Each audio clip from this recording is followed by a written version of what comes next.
So, good morning po sa ating lahat at welcome po sa aking channel. For my tutorial today, gagawa tayo ngayon itong leaf sprout cable tie. Yan. So, kahit na anong mga cables na meron ka, pwede mong gawin ito. No? So, very, very simple lang. And para makita natin ang kabuuan, ito siya. Yan. So, tatanggalin muna natin siya sa hook. Okay, tapos, ayan, very flexible siya. Okay, madaling i-elongate. So, kahit na anong kapal ng iyong project. Okay, so, ayan, ganyan siya. Alright, so, ang kailangan natin today is a milk cotton yarn in leaf green. Ito po yung gamit ko.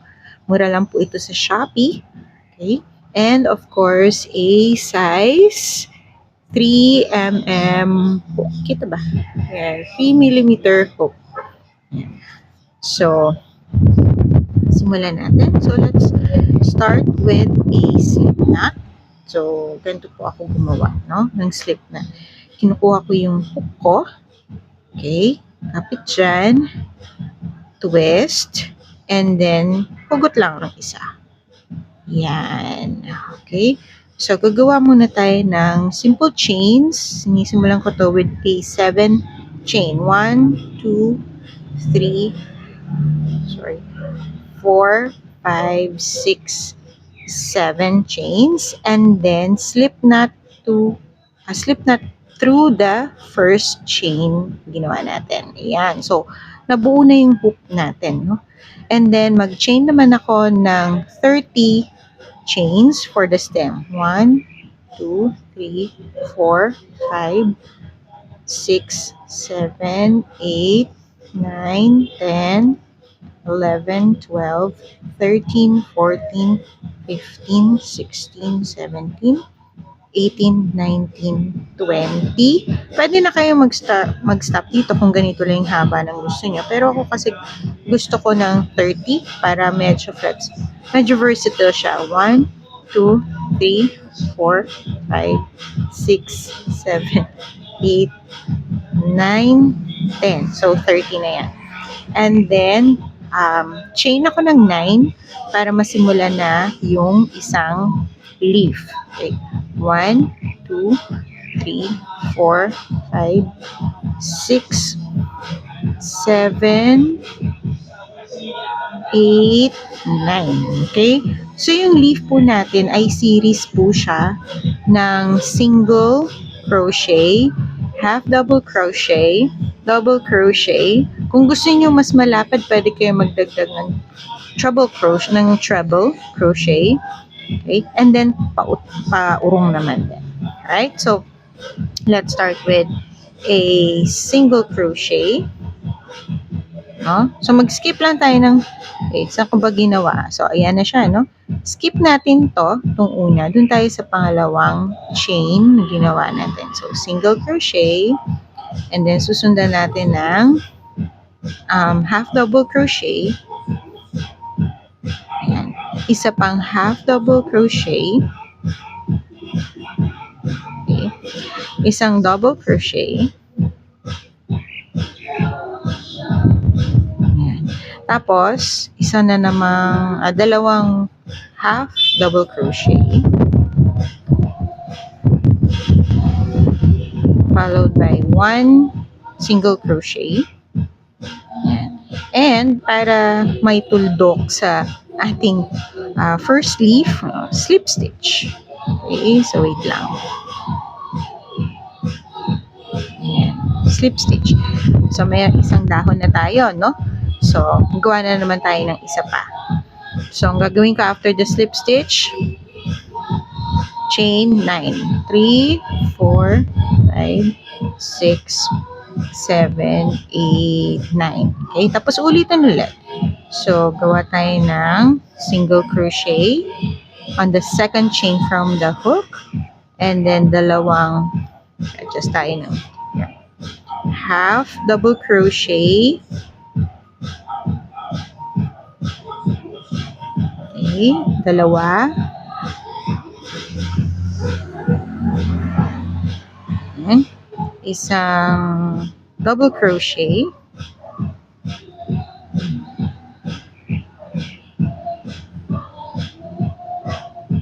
ayan. Tapos dalawang half double crochet, half doubles, and then one single crochet, okay, and finally isang slip knot. Yon. Okay, so dalawa na yan, no? And then ang gagawin ko, so ilalak ko na siya, okay, gagawa ulit ako ng single slip stitch dito sa tangkay, ayan. Alright, so tapos isang chain, kasi dyan ko na siya gugupitin. So, kuha tayo ng scissors. Ayan. Okay. So, ito na. Hihigpitan na natin siya. Okay. And then, punta tayo sa likod kasi mag-weave na tayo ng ends. Alright. So, ang ginagawa ko dito is, alright, pasok ko lang siya dyan. Yung iba ang ginagawa, kumukuha ng karayom, no? Yung tapestry needle. Tapos, syempre, pag gagamit ka ng tapestry needle, mas mahaba yung tangkay na kailangan mo. Alright? Pero ako, ang ginagawa ko is, kumukuha ako ng another needle. This time, it's a 2mm needle. Okay? Or hook. And then, i-weave in ko naman ngayon siya sa loob. Okay? So, nasa sa inyo na yan kung paano ninyo ilalak yung stitches nyo. Pero ako ang ginagawa ko ito. Bakit hook? Para makakagawa ulit ako ng isa pang slip stitch and malalak ko siya sa likod. So, hihilahin na lang natin yan. Hihigpitan natin yan. Tapos, isa pang pag-weave through ng hook, ng end. Okay, yan. Isa pa. Para matago lang yung dulo. And then, dun ko siya gugupitin. See? Okay, so gugupitin ko siya dun. O, tapos, konting, na-fail ako dun Sorry naman. Maluwag pala. Medyo napuruhan ko yata. Okay, yan. Okay, try ulit tayo. Dito tayo sa kabilang fail. Yan, try ulit. Kita ko sa inyo paano ko ginagawa. Kung kailan ba naman ang shoot, tsaka pa nagmali. No. Okay, so weave in the ends using a smaller hook size. Pasok mo lang yan dyan. Ikaw nang bahala kung saan mo gustong i-atake yan. Basta ang kailangan lang ay walang buntot. And syempre, gusto natin mahigpit, no? Para hindi ma-unravel o hindi magkakalas. Or tinatawag, hindi matatastas yung ating mga ginawang kenchilyo. Okay. So, ayan, nalock ko na siya doon. Konting higpit-higpit. Konting higpit pa. Yan. Higpitan lang. Tapos, syempre, gusto natin na maging malinis at mas maganda rin, di ba? Hindi yung kitang-kita na mali ka. O may loose ends. Yan. Tying loose ends, kumbaga. Diba? Yung expression na tying loose ends para malinis. Walang makikita. Alright. So, siguro sapat na yan. Sana hindi ako magkamali ngayon. Okay. Gupitin ko lang ng slide. Okay. Yan. So, tapos na tayo, no? Okay. So, lagay natin yan. Ngayon, kaya ako may candle dito sa tabi kasi gusto kong pasadahan siya sa init. Okay. Bakit?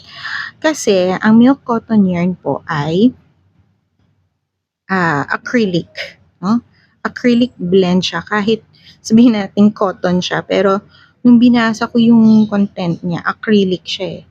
So, ang nangyayari ngayon, yung mga himul-himul, mga buhok-buhok na yan, matatanggal pag nilagay mo sa init. Okay, yung iba meron ng mga blower pero wala pa akong blower.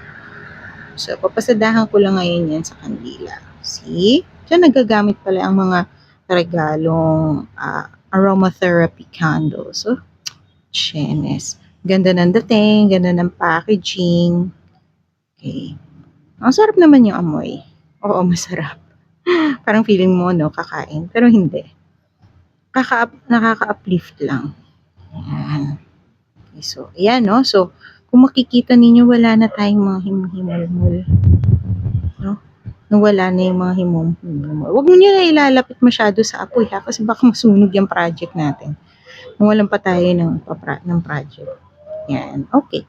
So, feeling ko tapos na siya. Yan. So, now we have another cable tie. So, thank you very much po. Sana po nasundan ninyo. So, if you have any comments, suggestions, write it down below. And don't forget to subscribe, like the video, subscribe to my channel. See you next time. Bye!